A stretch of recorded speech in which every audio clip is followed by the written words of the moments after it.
Bismillahirrahmanirrahim. Assalamu alaikum et bienvenue dans cette nouvelle vidéo.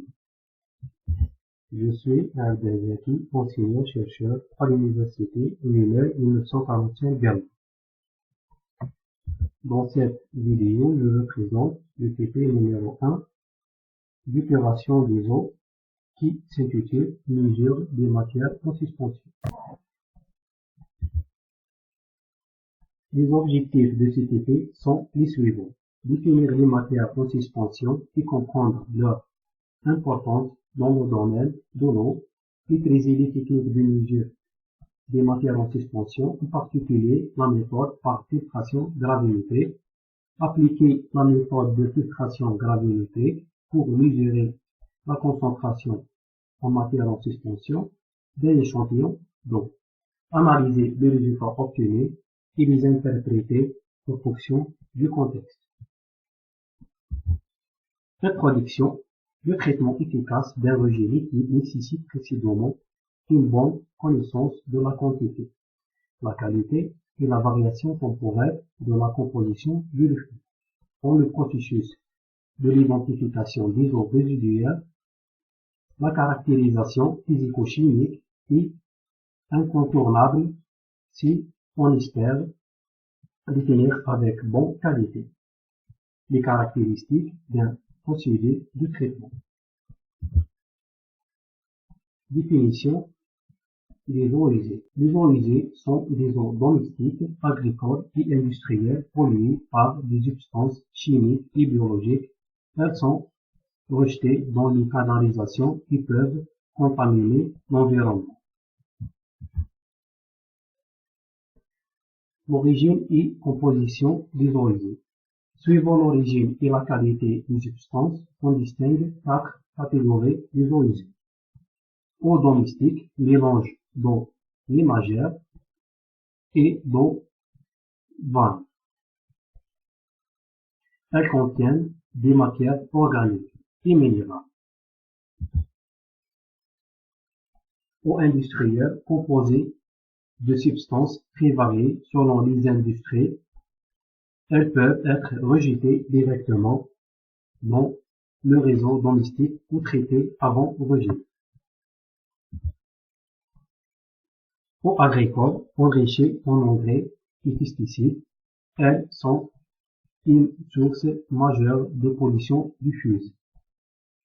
Eau pluviale, elles entraînent des polluants présents dans l'air et sur les surfaces, comme les huiles et les métaux d'eau. Les matières en suspension constituent l'ensemble des particules minérales et ou organiques présentes dans une eau naturelle ou polluée. Elles peuvent être composées de particules de sable, de terre et de sédiments arrachés par l'érosion, de divers débris apportés par les eaux usées ou les eaux pluviales très riches en MES, d'êtres vivants non chroniques, notamment les algues. Elles correspondent à la concentration en éléments non dissous d'un échantillon. Les matières en suspension désignent l'ensemble des matières insolubles dans l'eau, comme le sable, les boues, l'argile, les débris de roche et la matière organique. L'intérêt de l'analyse est de caractériser les boues pour optimiser leur manipulation et leur valorisation. Les normes de MES pour les eaux usées. Classe 1 inférieure à 25 mg par litre, classe 2 inférieure à 70 mg par litre, classe 3 inférieure à 150 mg par litre et hors classe supérieure à 150 mg par litre. Pour les eaux épurées, inférieure ou égale à 30 mg par litre pour les normes algériennes et l'OMS. Pour mesurer les matières en suspension, on utilise une méthode simple mais efficace. C'est la gravimétrie. On commence par filtrer un échantillon d'eau afin de retenir toutes les particules solides. Sont ensuite séchées et pesées.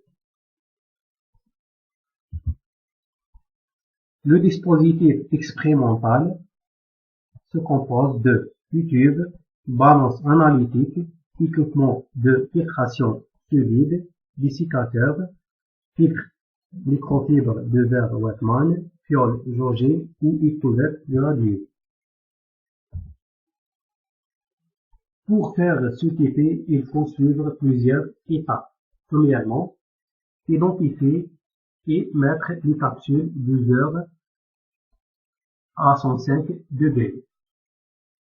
Deuxièmement, sortir et mettre à 15 minutes au dessiccateur les capsules, puis les peser avec le filtre. Troisièmement, choisissez le volume d'échantillon et bien mélanger. Placez le creuset sur la fiole à vide. Quatrièmement, filtrez un volume connu d'eau mesurée à l'écouverte, rincez à l'eau distillée, puis déposez le filtre sur des coupelles et utilisez 4 heures à 105 degrés. Cinquièmement, refroidir dans le dessiccateur, puis peser l'ensemble.